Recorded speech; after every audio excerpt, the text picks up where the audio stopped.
All right, Guillermo Mash here with this wonderful segment for the January 18th edition of the Peace and Social Justice Show here on KZFR 90.1 FM. And it's my real distinct pleasure to do a pre-record with Anthony Prince, an attorney out of Oakland who's been instrumental in getting the homeless union in California started. Welcome to KZFR, Anthony Prince. Well, thank you, Bill. It's great to be here. Okay, well, as you say, I'm an attorney. I don't know if you said it, but I am an attorney. I'm General Counsel for the California Homeless Union, Statewide Organizing Counsel. I've been involved for decades, really organizing amongst the homeless community. I was part of the National Union of the Homeless back in the early 90s. At one point, we had 35,000 members in 25 cities. And so what we're doing now and what we've been engaged in for the last 4 or 5 years is to reestablish that national union. And here in California, we have 5 or 6 locals, Marysville, Yuba City, Oakland, Santa Cruz, Salinas, and we feel the time has come to unify these small and scattered groupings that we find everywhere we go, in the encampments and under the railroad tracks and on the streets and in the shelters. We find homeless leaders, credible, legitimate, fighting, sophisticated homeless leaders, and we're trying to group them into what we call the Homeless Union. That's cool. So you were involved in the original Homeless Union? That's correct. Nice, Anthony. That's right. I go back a little bit. I know I don't look it, but I go back a little bit. And as you know, Bill, at that time in the 90s, it seemed like homelessness had just burst upon the scene out of nowhere, right?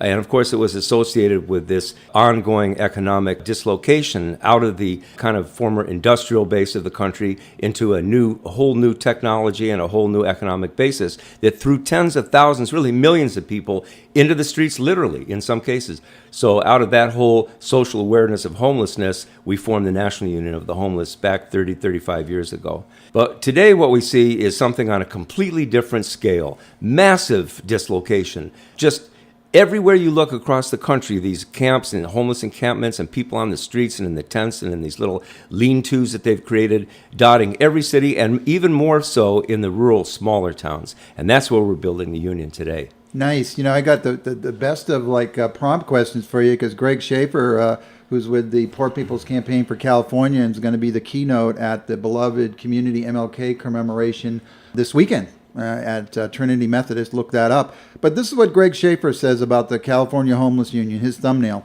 The California Homeless Union has been organizing homeless persons in order to secure basic human rights and to have our own voice in decisions that affect us. We seek to unite all homeless persons regardless of how they came to be in their particular situation. Members of the union want to support one another and speak on their own behalf. What could you add to that about what the union's all about, Anthony? Well, I would just say, Bill, that what the union is all about is the same principle and the same core objective that we had historically in this country, where in the industrial setting, on the shop floor, the workers began to realize they could do nothing. They had no power, no ability to do anything against the employer imposing his will against the workers unless they organized, unless they closed ranks and were able to assert power through their numbers. So similarly, what we're doing with the Homeless Union, it's a simple concept, is to say, look, it's time for the homeless themselves to be the architects of their own fate. Rather than the government dictating, rather than elected officials simply treating homeless people as if they have no voice, they have no intelligence, they have no objectives, they have no capability of organizing and advocating for themselves. So that's the basic idea of the union. Like Greg said in his statement there,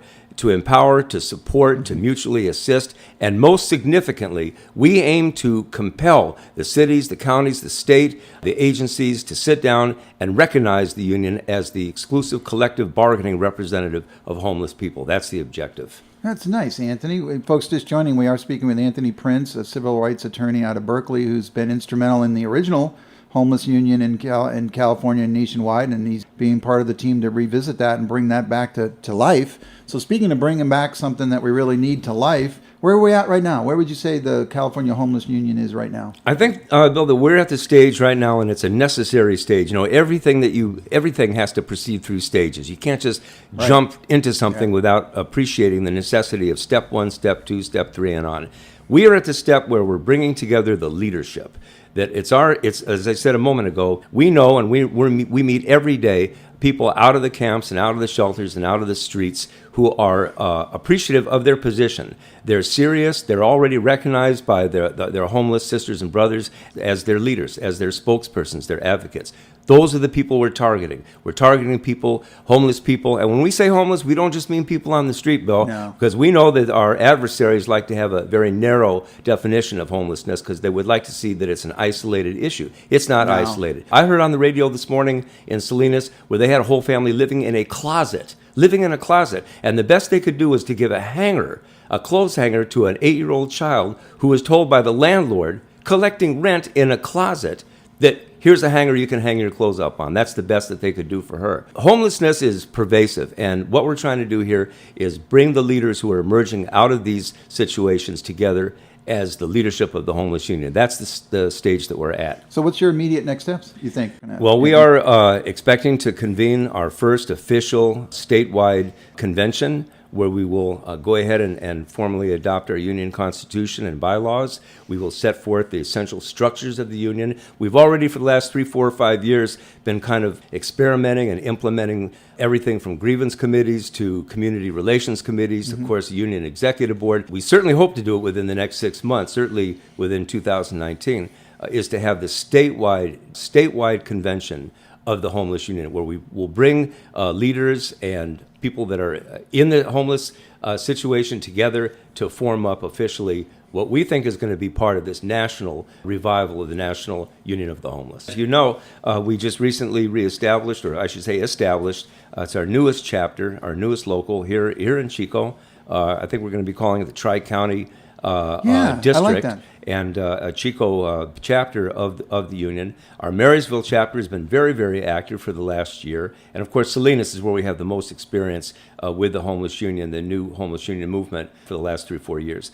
I want to stress, though, Bill, that the main work is to be done is in the camps, in the shelters, in the parks, and the hidden away areas. I know for a fact that here in Chico, you have hundreds, if not thousands, of people who are affected by the fires or have been homeless for other circumstances and have been homeless for years. They're hidden away. And we find this to be a common experience of homeless people because they're so vilified, they're so stigmatized, they're so constantly criminalized that their lives by definition are almost illegal. They live an unlawful existence like a runaway slave.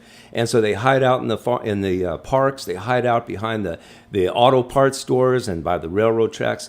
And so what we're trying to do is create a union that will effectively bring all the scattered homeless people together so they can finally have a voice and finally have a prominent part to play in their own destinies. One of my favorite quotes from the journalism I've been doing for 7 years, Anthony. The guy was 95 years old, living in Children's Park here in Chico. First time I interviewed him, Anthony, he says, "I don't like the devil. I like poor people like you."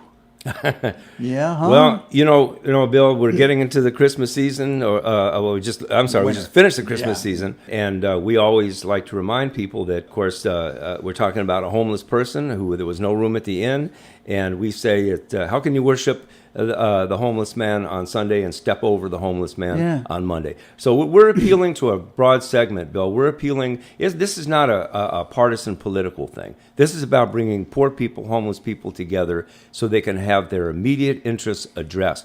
We live in California is now the 5th largest economy in the world. Governor Newsom is coming in with a $14 billion budget surplus. There is no justification for people having anything but a decent place to live. There is no excuse for it. And we're going to get ourselves in a position where we have, by organizing the numbers and taking our story out and changing the narrative, that we can get this crisis addressed in the interest of the people. It's got people like you who have been pounding the streets with your microphones in hand and telling the story that we need. Well, what's fun about the microphones too, Anthony, when we talk about tri-counties, we're talking about Yuba, Sutter, and Butte, and 90.1 FM, KZFR, is in listening area for all 3 of those counties. Well, I'm in the right place. You're in the right place. So, hopefully we got the Marysville crowd, Yuba City crowd, listening in to the show. That's right. And again, I want to remind the listeners, if I could, on Monday, January 21st, the Martin Luther King holiday, at 5 o'clock p.m. at the St. John's Episcopal Church, 800 D Street in Marysville, Reverend Liz Theo Harris. Liz, of course, is one of the national co-chairs, along with Reverend William Barber,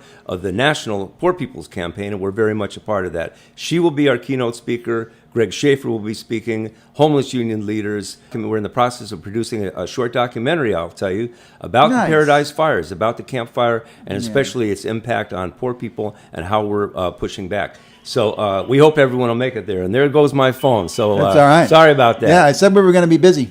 Thanks for joining us here on